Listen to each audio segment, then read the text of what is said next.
Hello, hello, hello. Welcome, welcome, welcome. Good morning, good afternoon, good evening, wherever you may be. Welcome back to my channel, my lovelies. If you've never been here before, thank you so much for clicking on my video. I am so happy you found me. I do so hope that you will like and subscribe before you leave. Become part of the Mama family. Mama's got your back, at least where makeup's concerned, and definitely when that makeup is cheap. Today is True Love Tuesday. We are talking about a pretty it's like a classic 90s couple. I know you know who these people are.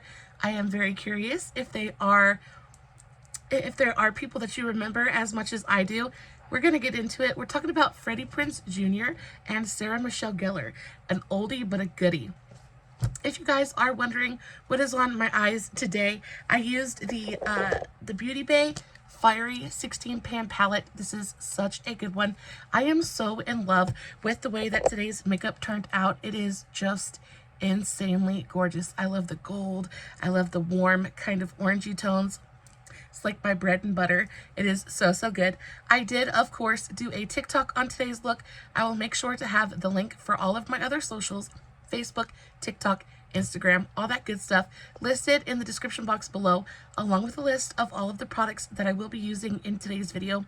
And of course, if you have any questions about what I used or how I used it, all you have to do is leave me a comment and I will get back to you. Let me know what you think about today's eye look. Is it not just like insanely beautiful? I am very, very into it. I have just a little bit of my makeup done already because today's video is going to be short and sweet. We're not going to be here for 45 minutes like we usually are. So let me know if you like the shorter content. Knowing me though, I will find a way to keep you here for 45 minutes, but a shorter video is the goal for today. If you guys are wondering, again, what's on my face so far, I'll make sure to list everything in the description box below. So diving right into the meat of today's video, Freddie Prinze Jr. and Sarah Michelle Gellar. I remember them being together like so fondly for some reason. Like I remember thinking about them as a couple and just thinking that they were kind of a perfect match. And then of course I remember the first real movie or like real thing that I ever was like in love with Sarah Michelle Gellar in was Buffy the Vampire Slayer. And then I loved Scooby-Doo. You guys know how I feel about Scooby-Doo. And actually, both Freddie and Sarah were in the Scooby-Doo, like the live-action Scooby-Doo movies that I grew up with and absolutely adored.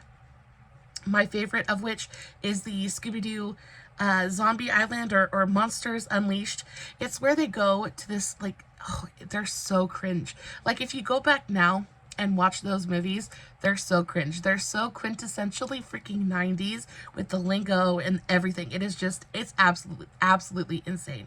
But anyway, some of my very, very favorite movies growing up. And then also She's All That. I remember Freddie Prinze Jr. being in She's All That, and like that movie was absolutely everywhere. I also remember that movie was like done over and over and over again, and they've made like spoofs about it and stuff. It was just a really, really good one.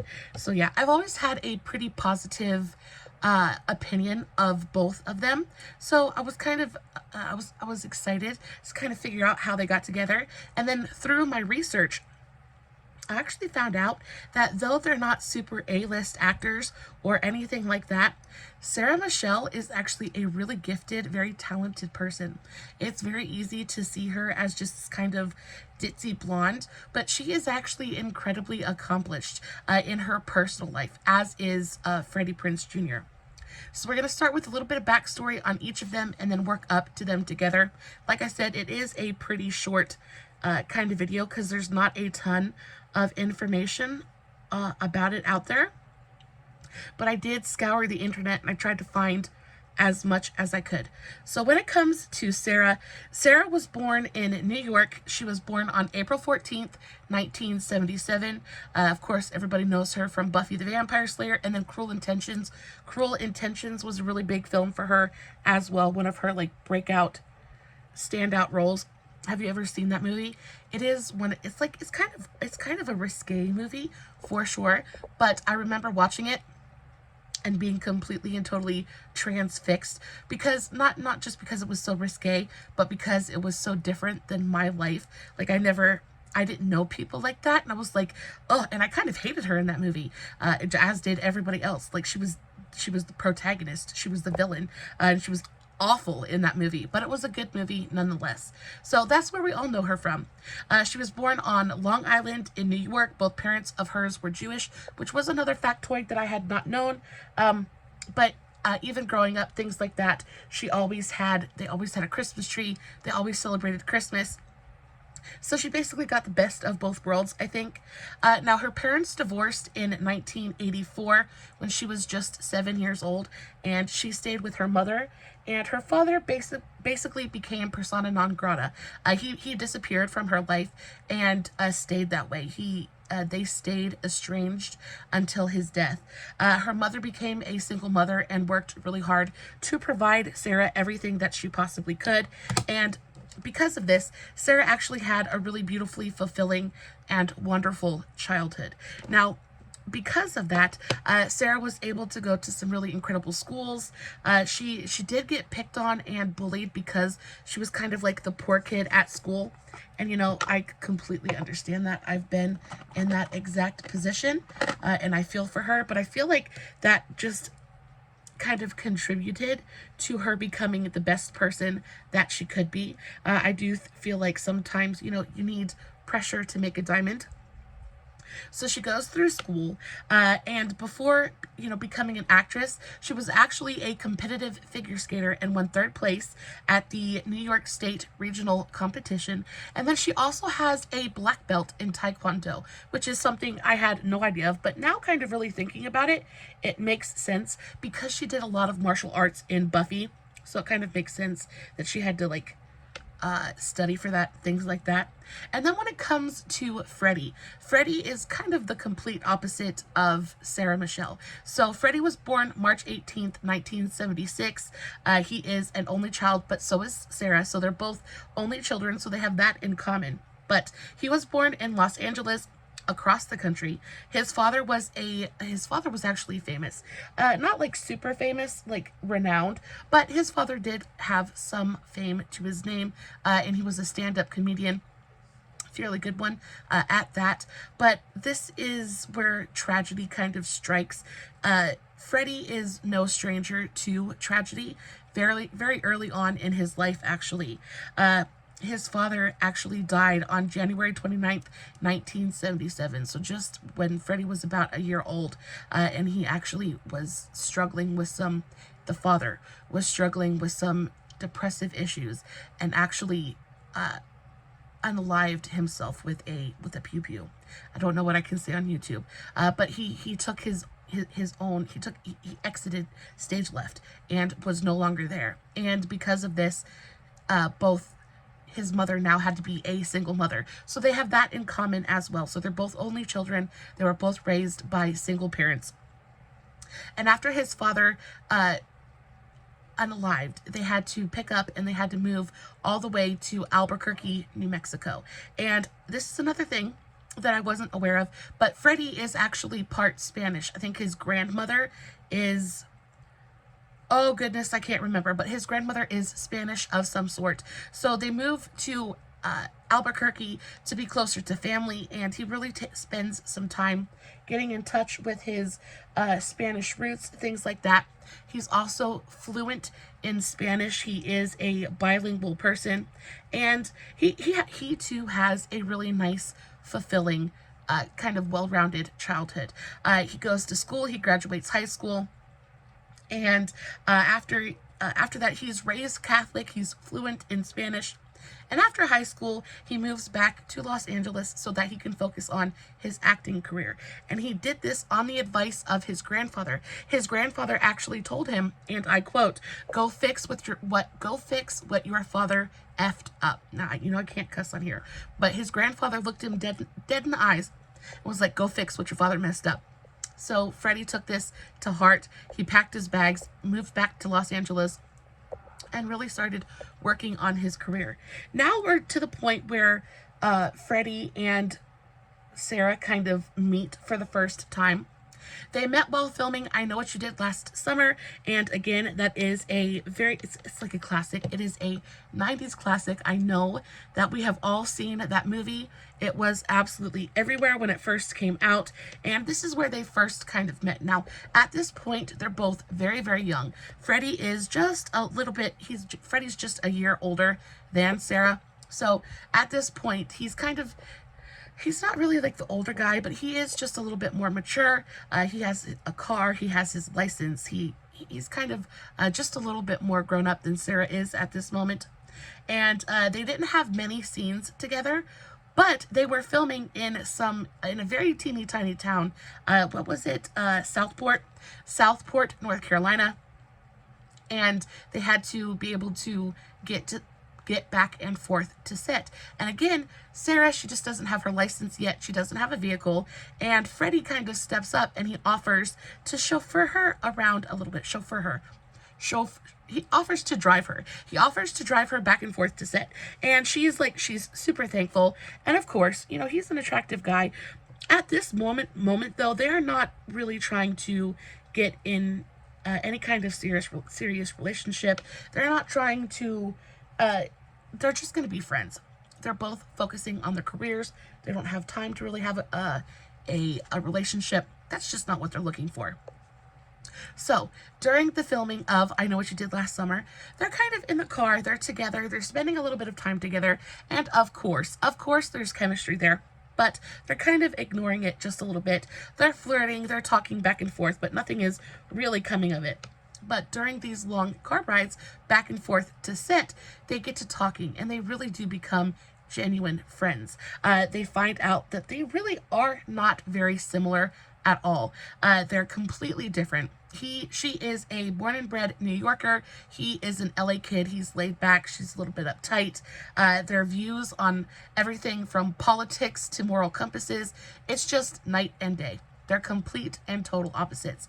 But they do manage to somehow bond over food. Now, Freddie, for him, food is a big deal. Food is a big deal for him. He likes to eat, he likes to cook, he likes to feed people. And Sarah is an eater. She is not one of those women who will sit there and just kind of pick at her food. She has a robust appetite. She's very lucky because she's very, very slender. If I ate like she does, I would be 700 pounds. Anyway, she is a very robust eater. So they bond very quickly over the fact that they both enjoy food. And of course, because of Freddie's background, he is all for food. And at this point, they start having these get-togethers, and Freddie will pack up his cousins, he'll pack up coolers of food, and they'll go over to Sarah's house, wherever Sarah is staying. He'll bring his cousins, and they end up having a barbecue every single weekend. Sarah hosts, and Freddie and his cousins go over there, cook. They have a good time, and they just all eat together. And of course, Sarah mows down, and he told in an interview, he said that the reason he decided that he needed to go to her house and feed her like that was because she was just too darn skinny. He said she looked like she was going to blow away if the wind blew too hard. So he goes over there, he feeds her, they have a really great relationship. But then, unfortunately, filming wraps, and they kind of go their own ways. Now, they did keep in touch. They did keep in touch for a little while. They had mutual friends, things like that. But again, it never was anything that was super romantic. That wasn't ever really the aim. They were busy. They were trying to build their careers, and it was kind of in the back of their minds, but it wasn't something that they were actively working on. Cut to 3 years later. Total opposites. Okay. 3 years later, in 2000, they made plans to get together with a mutual friend. And again, they had mutual friends. They had mutual acquaintances. The Hollywood world is actually pretty small, and it is super common for just about everybody to know everybody else. So they're like, okay, let's get together. Let's plan a group date, that kind of thing. Well, at the last minute, their friend missed her plane and calls both Freddie and Sarah and is like, I am so sorry, I missed my plane, I'm gonna have to cancel, I'm not going to be able to make dinner. Well, then it comes down to Freddie and Sarah, and they're like, well, what are we gonna do? What do we want to do? And they decide, you know what? Screw it. We're just going to meet up for supper. It's just supper. Let's meet up and have dinner anyway. They were both starving. They figured we'll just go for it. So that's what they did. They decided to get to dinner together anyway, even though that wasn't what they were exactly planning. They just went for it. And of course, 3 years later, their chemistry it's instant and electric. And Freddie instantly knows he's in trouble because, of course, Sarah is absolutely beautiful. She's funny, she's smart, she's talented. And then you have Freddie, who is sweet and kind and considerate. And it's just kind of a match made in heaven. But again, at this point, they're still kind of trying to deny it. They're still kind of trying to do that whole friend zone, we're just friends kind of thing. So they meet up for dinner. They meet up at this really nice restaurant, and it comes time to sit down and order dinner. Now, remember, Sarah has a very healthy appetite, and I actually have a quote from Freddie about the dinner. He said he had been on plenty of dates, but the women never ate anything. They kind of nibbled at their salad or ate some carrot sticks. But that was about it. No one ever had any kind of real appetite. They ate salad and that was about it. Sarah showed up to dinner hungry. She ate everything, including a crab they had picked and let walk across the table. So they went to a really nice restaurant. They picked, where you can go and pick your own seafood. They picked the crab. Chef brings it out of the tank. Let's walk across the table for some entertainment. And then he takes this crab and he cooks it. It's alive and then it's in the pot. And whereas most women, especially back then, probably would have been a little bit squeamish about the fact that they were eating something that was just walking across the table not too long ago, Sarah's all for it. Sarah is all for it. She doesn't say a word. She is very intently and eagerly awaiting this fabulous crab that they're about to stuff in their pie holes, right? So they cook it, they serve it, and Sarah digs in. And Freddie looks at her and he watches her eat, and instead of him being just like, oh, as most men would be, they want the women to starve, things like that. He's like, no, I want my woman to eat. And he said Sarah ate it with pure joy. He said she dug into it and ate it with the most pleasure he has ever seen someone devour a crab. Freddie thought to himself, this girl is legit and I am in trouble. And the rest is basically history. I have a little bit more, one more half page, but the rest is basically history. They quickly became the 90s it couple, and they continued to work together just a little bit more.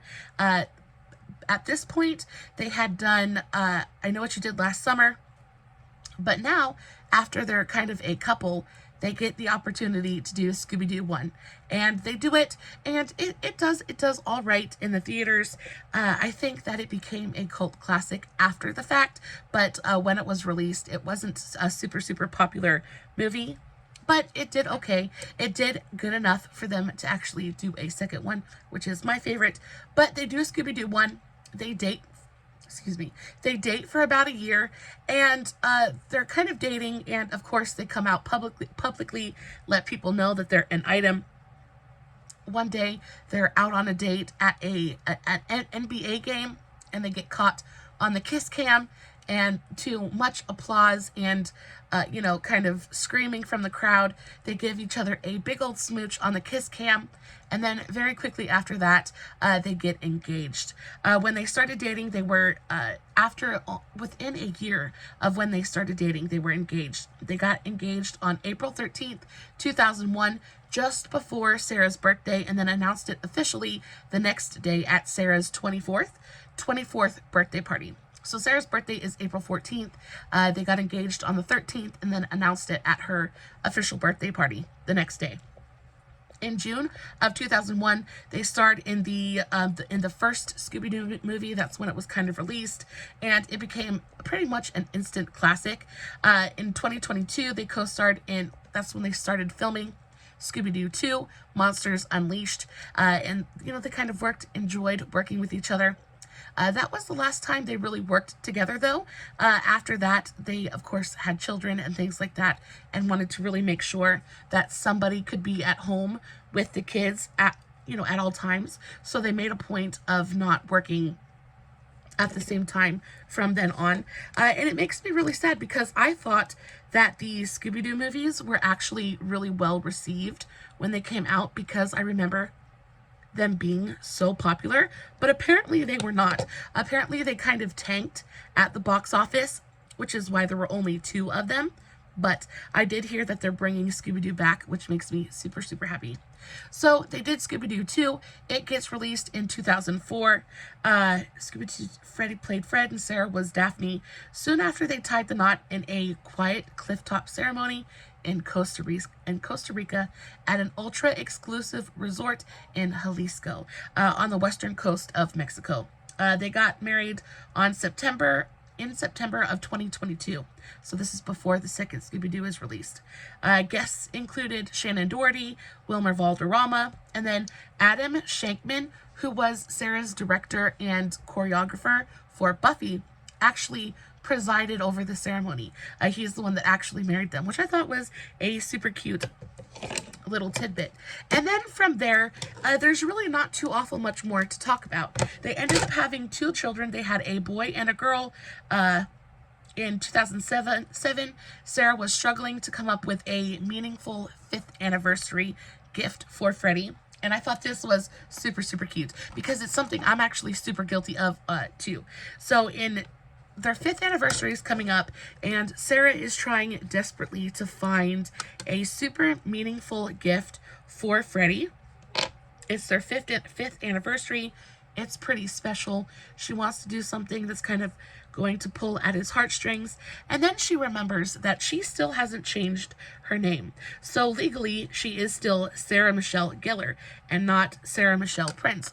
So she gets off her behind. She goes to the wherever you're supposed to go to get your name changed, and she gets her name changed. And for their anniversary, she actually presents Freddie with her newly reissued driver's license that has her new married name on it, which I thought was super cute. I am so guilty of that myself. I've been with my husband for 14 years, and I still have not gotten my name changed. I feel really, really terrible about that. It's just, I never seem to have the time. And we live in a place where in order for me to go do that, I would literally have to take like 2 days, because the nearest place for me to do that is like a hop, skip, and a jump away. So it would be, it's like a big freaking deal. Actually, most of the couples I know don't have their like last names changed. They go by their husband's last name, but like on paper, they still use their married name. And it's just because it's kind of a pain in the hiney to go get everything switched over and changed. And Sarah actually said the same thing. She was like, I had been meaning to go get it changed for absolutely forever, but I just hadn't, I hadn't found the time, and I hadn't gotten off of my lazy behind to just get up and go do it. So that's what she gives to him for their 5th anniversary. After that, she said she made the change. She showed Freddie her new updated license. He was, of course, absolutely, he loved it, jumped for joy. September 19th, 2009, they welcomed their first child, Charlotte Grace Prince, into the world. And then shortly after, Sarah took a step back from Hollywood. I think that's pretty common for especially younger couples when they have their children, the one or both of them just kind of take a step back just to enjoy parenthood and all that entails. So Sarah takes a step back just to enjoy being a mother, really focus on her growing family. And then shortly after, a couple years later, September 20th, 2012, they had their second and last baby, a son named Rocky James Prinze. Now, that's pretty much the end of their story. There's no super big fights. There's no cheating. There's no scandal. They are just a really solid, they're just a really solid couple. And it's kind of like, I think they make sense. I think that their relationship is a common sense relationship. I think they just kind of fell together and the stars aligned. The timing was perfect, and it just worked for them, and they have continued to make it work. They've been together for over 2 decades at this point, over 20 years. They have 2 children, and they're just really, really happy. A little while ago, a couple years ago, I want to say, Freddie actually released a cookbook, which I thought was super fun. Usually it's the woman that releases the cookbook, but Sarah does not cook. It is Freddie who does the cooking in this relationship. And he released a cookbook, and in the cookbook, it's got a lot of their favorite recipes that he prepares for them all the time. And then interspersed in between the recipes are little anecdotes and stories about their life and their marriage, their time together, things like that. So if you're interested in that, it's out there, it exists. But for the most part, that's about it for today's True Love Tuesday. I hope that you guys enjoyed today's short but very sweet story. Let me know how you feel about these 2 people. Do you have any opinion, or did you kind of forget about them? Like I said, they haven't really been in too much of anything recently. They just kind of took a step back, but they are still going strong. Their relationship, of course, no relationship is super easy, but they make it look that way, and they're just happy as can be. Guys, as always, I pretty much got my makeup done, though. I'm pretty happy with myself. I will, of course, list everything in the description box. Make sure you guys click the link for the TikTok. This eye look really is killer. I think it will look good on just about anybody. I am so in love with it. As always, no filters, no edits, no fancy lighting. It's just me sitting in front of my camera, I'm just playing with some new makeup, telling you a story. I hope you guys enjoyed it. Please know that I love you so, so very much. Until next time, stay safe, take care of yourselves, and remember, you're important. Bye.